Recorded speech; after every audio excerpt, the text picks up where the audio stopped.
Hi there and welcome to your immediate post-match reaction pod from Gersnet. Coming to an association with Forest Precision Engineering. I'm butting in because this man deserves a nice easy night tonight. A lot of departures at Ibrox this evening. Rangers drew 2 weeks, they maintained their 100% home record, and that's absolutely fantastic. Unbeaten home domestic record, and it isn't anyway fantastic, it's been a crap season.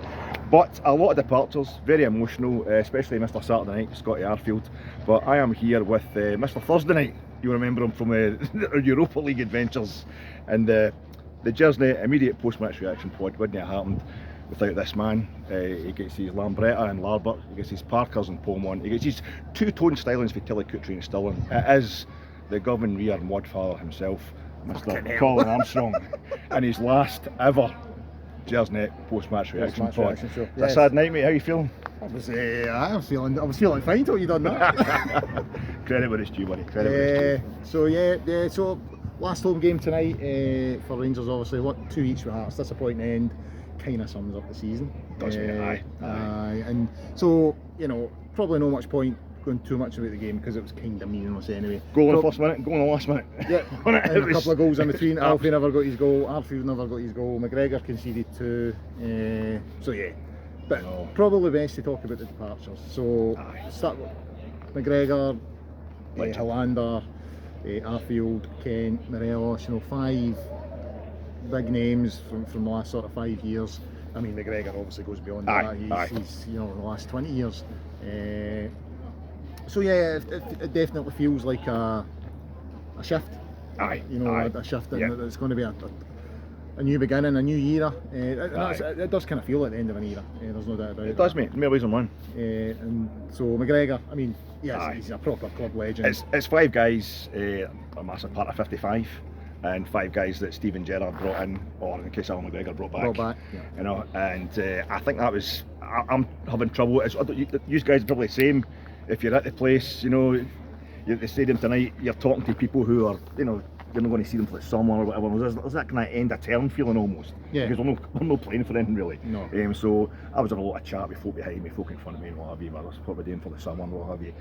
So I actually felt as if I could forgive Rangers because their minds seemed to be the same place for the first half. And no wonder, because these guys are absolute legends. And I'm not saying I'm anyway forgiving them for chucking it at the end there, but to have your eye off the ball when we're letting guys like that go almost feels kind of right in a way, that it should be about them. It's Alan McGregor. We're still going to argue, aren't we? I'm still saying Bremen, you're still saying Prague. It's hard. I've been doing a wee bit of chat with a few Rangers fans, and most of my age kind of saying he's the best Rangers goalkeeper in our lifetime. And I know there's Gorham, and I think you could argue that at their peak, maybe Gorham shades, I don't know, but I just think McGregor's more consistent. I think the length of service wins. For me, Gorham wasn't just my favourite goalkeeper. At one point, Randy Gorham was my favourite human being. God was the word. And it's almost typical that he's been taken too soon, because that's just the way he was as a goalkeeper as well. Just arrived, blew us all away, and then he was gone. But Alan McGregor definitely got up to Gorham standards in certain games. They've been showing you the wee videos, we did the wee compilation videos of these players' greatest moments. At Rangers, we putting the official videos out on Twitter and what have you, and that double save against Prague, Sparta Prague, that was just last season. You forget about stuff like that as well. There's so many brilliant saves. The penalty saves against Celtic as well, that have won his league titles, and that's where he's up there with Gorham. And I say, it gets to the point, you and I, who do nothing else but watch Rangers, are still arguing about what was his greatest save ever. And whether it was that one in Slavia Prague, there's an extensive list. And whether it's that one in Bremen, doesn't matter, it's 2 world-class saves. And it's like, that's what the guys are about. He's an absolute legend. Season too long, but even as you're saying, last week he still managed against Napoli and saving the same penalty for the same guy. I would maybe argue it was 2 seasons too long. He had his moments in Europe last season, but I do think he cost us some points in the league. But that's by the by, really. The guy's a club legend. The service that he's gave to Rangers over the years, has been tremendous. Hollander, I always thought he was a cracking centre half. Injuries have just killed him. I always find it's kind of similar to Kuznetsov, an innocuous looking thing up at St Johnstone. It just, all of a sudden you don't see the guy again. I can't remember what it was he got into. I just forgot. It's like, Hollander is one of the guys who, it's the same. Kamar Roof's the exact same. It's that thing of, if they weren't injured as frequently as they were, they wouldn't be here. We wouldn't be able to afford them. Yeah. You know, but if they had been playing just that bit longer, I think we're looking at 2-3 times the amount of trophies. Yeah. For a start, we'd come out before they'd won the Europa League. But he's absolutely. But it's that thing. I've actually seen him playing more for Sweden in the last year or so. Last one's playing more for Sweden than he did in the last season, and that's when he came on in extra time as a sub in the Euros at Hampden. Yeah. You know, against the Ukraine, he's just not been getting game time at all. It's a real shame because the guy is an absolutely unique footballer. I've never seen anybody jump as straight, as bolt upright in my life for a header. Yeah, you know, he's the thing I thought he really possessed. He didn't have the best pace, but his positioning, he just knew where to be to cut things out, and I think kind of similar to Davy Weir. I think, you know, in that respect, you know, a sort of gift that I'm not convinced you can teach that. Aye. You either know or you don't. You know? I mean, there's certain Yeah. aspects of your game you can improve on, and I suppose you can improve in your positioning and reading of the game. Aye. But you either have an inherent ability to do it or you don't. And he certainly had. He's a guy I was really happy that obviously we're glad to give all these players a send off tonight, but having no seen him, us no being in the same stadium as him during his greatest season for Rangers, you know, meant that it was really nice to tonight just to full crowd there and say, you know, the fella. Ken, I mean Ken's a frustrating one because, you know, I think especially in that 55 season, you saw what he was capable of the season before that as well. You know, I would argue at one time that shower over the road were terrified him, terrified of him. I mean, he roasted him pretty much every game, and he's the sort of way that his performance levels have came down. Don't get me wrong, there's been wee flashes now and again. Dortmund is obviously a very big example of that. Particularly in that Europa run last season, you saw wee flashes of what he's capable, and he's a top class player when he shows it. But I find it bizarre that he can do that to Dortmund and then look like mints against St Johnson here at Ibrox. You know what I mean? And it's just so frustrating. I think the whole thing with Ryan Kent was he was one of the players that opposition managers had more appreciation for him than I think a lot of Rangers supporters did, you know. And he did, don't get me wrong, I remember saying he had that cup semi-final to prove that he actually wanted to stay almost, and he did get top up. Yeah. You know, and I think in that cup, the moment he takes his eye off the ball, you know, 2 moments he takes his eye off the ball that ends up costing us, he's part of the defensive nightmare that costs us the goal, and that cup semi-final, the Scottish Cup semi-final just by the way, comes just after he'd been bollocked by the entire Rangers support for, I think it was something more innocuous, but he didn't have his eye on the ball. And I think he's one of the players, he takes it so serious, almost too serious. I think he gives himself a hard time, Ryan Kent. I don't think it was a lack of effort there. Sometimes he just couldn't get into, he couldn't get his head right, I don't think. And it was through caring too much rather than no caring enough. But as you say, I can think of 2 goals at Parkhead anyway. You know, one we're just coming back under Gerrard, and then one, the first game we won at Parkhead, you know, for years. We beat them 2-1, him and big fella from Croatia. When he passed them all off, terrified them. As you say, that was the start, you know, that was the start. Absolutely terrifying. But I'll always remember that just when he checked back, the way he checked back when he took, you know, a World Cup winning defender Mats Hummels out the game in Dortmund, just that wee bit, it was a world class check back, you know, and I just knew this was going to be, he's teeing up lunch from it. He had these moments, ranking, it wasn't enough, and it wasn't enough moments, but it's only because of how good he was. I also think we can be a wee bit guilty because he's viewed as a sort of creative player. I think we can sometimes ignore the defensive work he done as well, because he was a really hard worker, I thought, Ryan Kent. But yeah, really frustrating because you saw the levels he was capable of in the last, I would say the last year and a bit, maybe even the last 2 seasons. He's not done it consistently enough. So feels a bit of a shame, but he goes with the thanks, and you know, he's given us some great moments, there's no doubt about that, and wish him all the best for the future. Now on to my favourite, Scotty boy. It's the Saturday night. I mean, the amount of arguments I've had on Twitter with folk that just say shite and all the rest of it, you can't be watching them. You can't be watching them. I don't get people think that. And they take his ability out of the equation. I think he's very, very underrated. But just take that out of the equation. You know, his attitude and how he handles himself. He's everything I look for in a Ranger in that respect. Do you know what I mean? He's just so committed to the cause. It's just like, I'm here to do a job and nothing's taking my eye off the ball, and I'm going to represent the club well off the park as well. I mean, I look up and think he must be a manager's dream. I was talking about one of the pods the other night about how I saw him walking down the street one day in the West End, pushing the men's pram. You know, his partner on that, and he was just walking like this gallus. He was walking the pram was the main thing to do, and he was going to do it with total style and commitment. And you're thinking the Wayne sitting in the front giving it, yes, I'm in it, because he passes it on to everybody. Colin, last season he scored in the Scottish Cup semi-final and the League Cup semi-final. This season I was saying that, I'm repeating myself, but it needs repeating. He scored League Cup against Queen of the South, Scottish Cup against Wraith Rovers. All the goals you want in the league coming on, the 2 goals at Pittodrie, legendary stuff, and he scored, unfortunately in the 17th minute, 1-7, the final score, scored their first goal in the Champions League group stages, because he's one of the guys that shows up even when things are crap.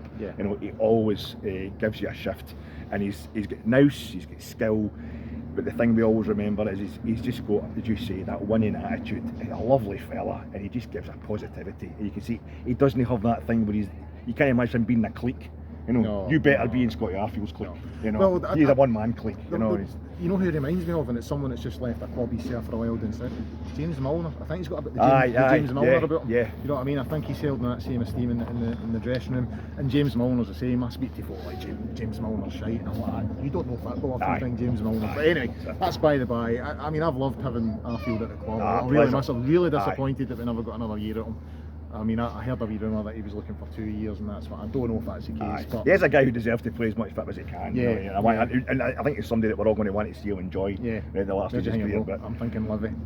I think it's a good shout. I think it's a good shout. Somebody's talking about going to Canada, maybe trying his luck over there. But Livingston, hometown, he likes it. I think he's got his loyalties. He's very loyal. And I think he would get game time there. But we'll see. And finally, Alfie.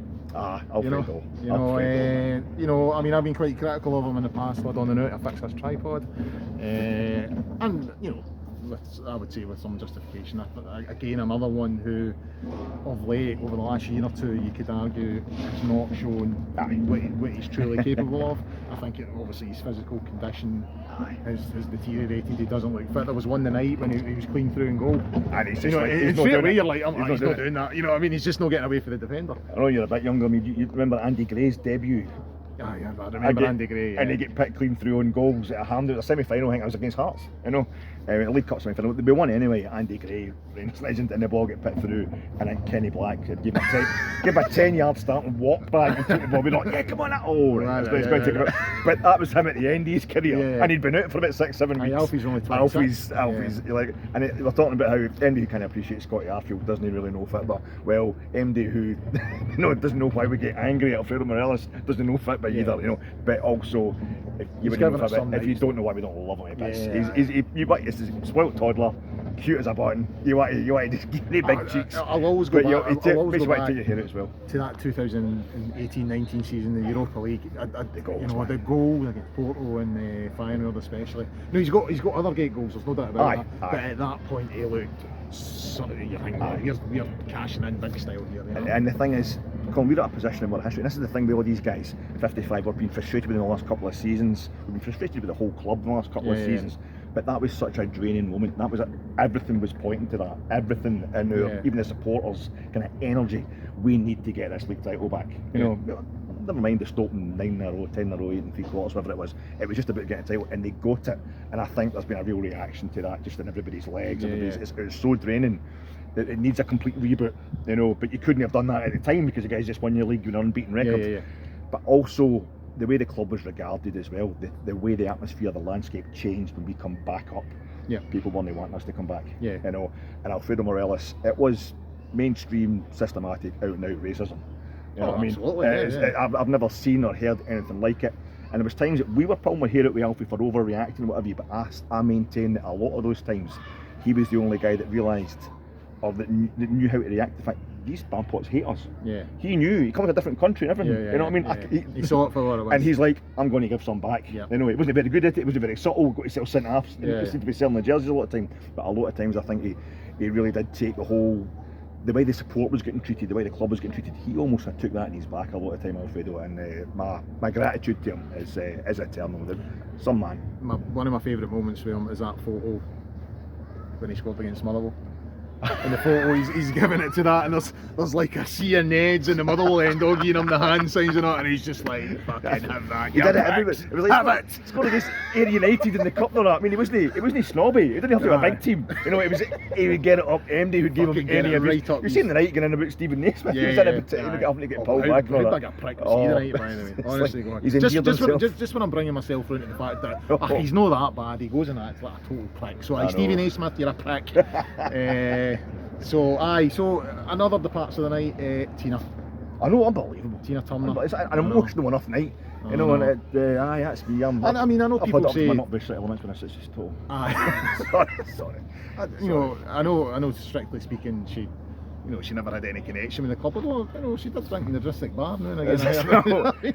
Were you there? It was kind of mid 90s, was it? It was against Hearts, and it was the 100th anniversary of us being at Ibrox. Aye, the midweek. And they brought on Tina. Or a Tina. I was at that one as well, but I think they did it as well. We'd actually won the league on a Sunday against Hibs, or we'd almost won it. I think one year in the rows. I can't remember. Gordon Jury scored, and it was like, and we've got a special guest. And out came a Tina Turner impersonator, and for about 2 seconds the whole place went. Oh no, it's an impersonator. No, but okay, it's really sad. It was absolutely fantastic.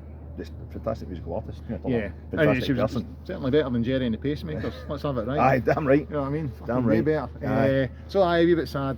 And on to the final departure. Yes, as Eck said earlier on, my time at Gersnet has come to an end. I'm moving away to pastures new, i.e. nothing. I'm just so tired that I'm taking a break. You're coming back. We're making sure you're coming back. Yeah, I'll be doing the odd guest appearance, but in terms of hosting shows like this and hosting a Sunday night show, my time has come to an end. So I suppose and it's brutal. And I'm not going to say we're talking here about European memories and folk leaving and all that. Gave us good times and that. It was your idea was we'll do something before the game, do a wee bit before the games, and then we're on the subway to a wee slow. We're on the subway. We just done a pre-match thing. I think it was the Dortmund game, a wee pre-match thing, and had a few more pints than we should have. And we're on the underground coming out for the start of the game, and you're like, why do one after the game? And I'm like, it's a good idea, mate. I don't think it's a good idea. I think the two of us are steaming, we'll say something stupid. So we end up having an absolute epic against Dortmund. Let's do it! You know what I mean? So this is the man. And I think there's been a few followers. You know, it's a big scene now, the Rangers podding scene. But we're amongst the first, I think. And it was all this man's idea, and he is going to be well missed. No, thanks for that. And I need to thank. I was speaking to Frankie today in terms of how he handled, how we announced it, whether I was going to announce it at all or just disappear. But as I am announcing it, a big thanks to everyone who's joined us. 5 years ago we started a pod, there was nothing there. As I said to Frankie today, there was a wee empty space lying in the internet, and we occupied that space and we filled it with hundreds of shows, thousands of subscribers and hundreds of thousands of views, and we're approaching 1 million views. And so if you've enjoyed what we've done, thanks for supporting us and getting involved. I've enjoyed every minute of it, and I'm getting a wee bit emotional now. And thanks to your cameraman. And thanks to the director. Thanks to Big you bring along, because the last time I did it, we saw it went to pieces. Yeah, without this man. So it's an Armstrong family production. So it's my son Connor who's behind the camera there. I've asked him to come in front, but he's not doing it. He's giving me the middle finger as we speak right now. So a big thanks to everyone. I've got one more show to go. I'll be on, I think it's a week on Sunday. Yes, Sunday we're doing a sort of season review, so one more to go and then that's me. So thanks for everything, guys. Thanks for supporting us, thanks for supporting me and Eck. I don't know how he's going to move these shows forward in the future, but get behind them and support them and keep watching, and until next time on Sunday, a week on Sunday, bye for now.